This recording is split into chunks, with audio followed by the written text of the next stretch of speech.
Welcome to the Creative Playing Podcast Network. Join us as we review our favorite RPGs, collectible card games, MMOs, video games, PC games, and bring up interesting topics and things that we'd like to share with everyone. Sit back and enjoy the show.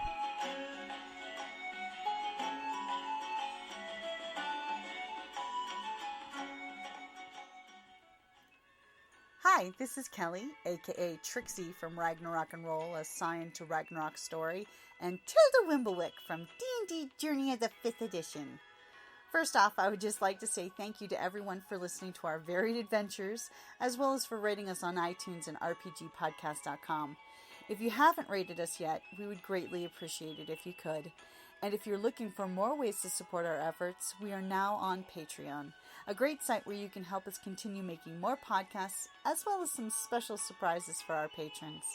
If you can, please look us up at www.patreon.com/cppn.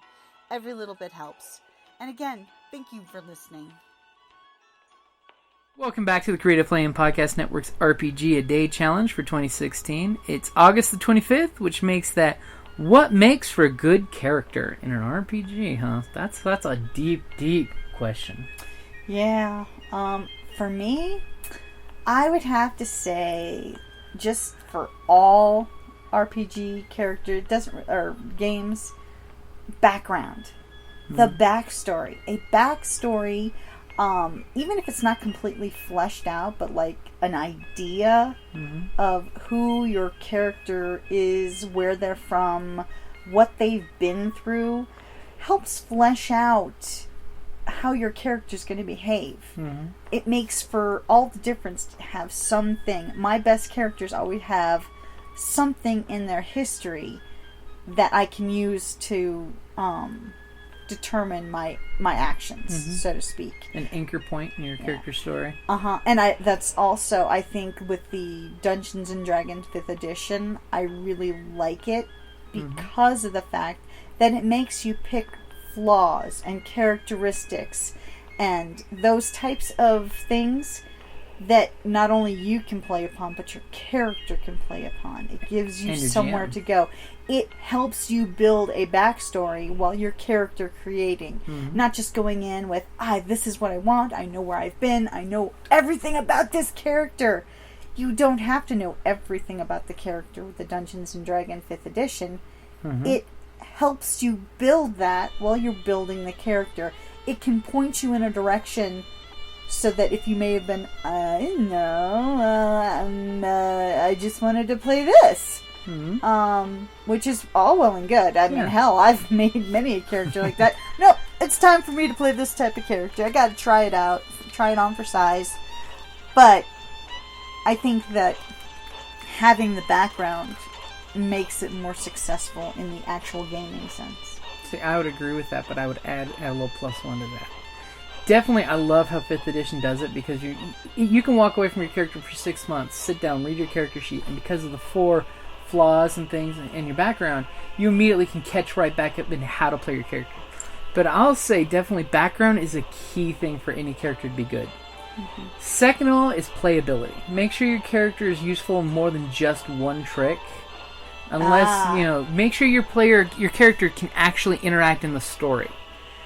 Yeah, it sucks when your character is specifically geared for one type of function, and then the entire campaign barely uses it, because then you feel like a fifth wheel. Exactly, like in our Star Wars game on the Creative Playing Podcast Network, poor Duncan had a computer character on a frozen planet.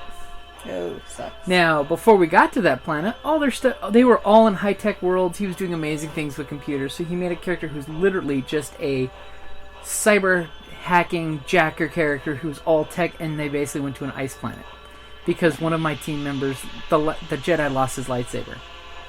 So Master Yoda convinced him to take the younglings to go on their traditional search for crystals for the lightsaber, since he needed one anyway.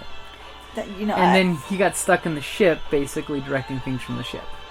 So I did feel bad to that. And I know a few characters that have basically not been able to use their niche skill. Yeah, Trixie for one. Yeah. When you're stuck in a melee and she's nowhere near the melee level the others are, she's geared for a more social. I specifically wanted a character that broke out of my norm. Trixie Try to, build my...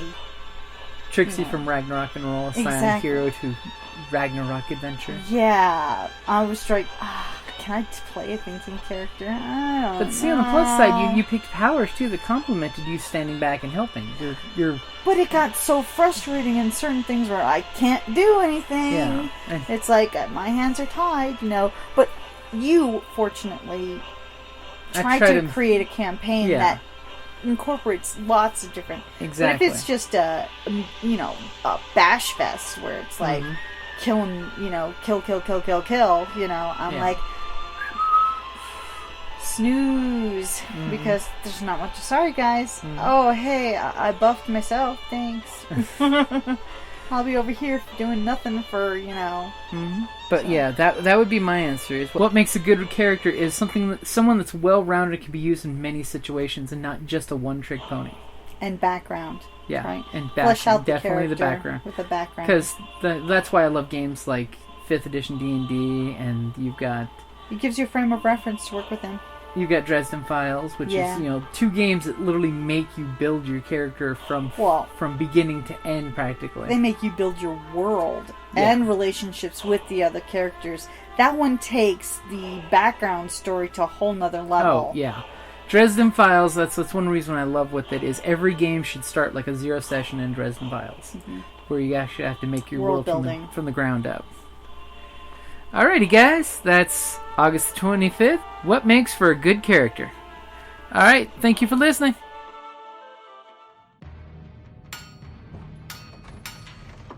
Down in the depths of the mountain, we dwarves spend our time forging powerful weapons, mining precious gems and metals, and feasting like kings. But after a day of digging for the next Arkenstone, this dwarf likes to come home to a package full of loot. Dungeon Crate is a monthly subscription box service forged specifically for RPG and tabletop gamers.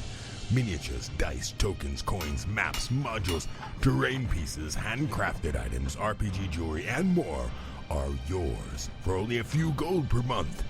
You even get a digital crate along with a physical one as an added bonus. So are you brave enough to reward yourself with a Dungeon Crate? By Morden's beard, I hope so. DungeonCrate.com. Let the adventure begin!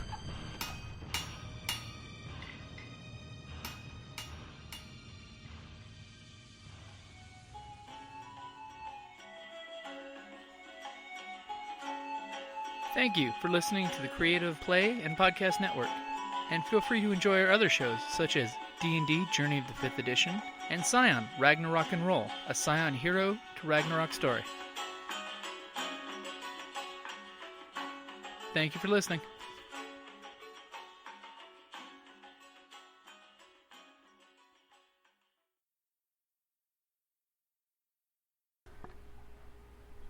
Welcome back to the Creative Playing Podcast, RPD...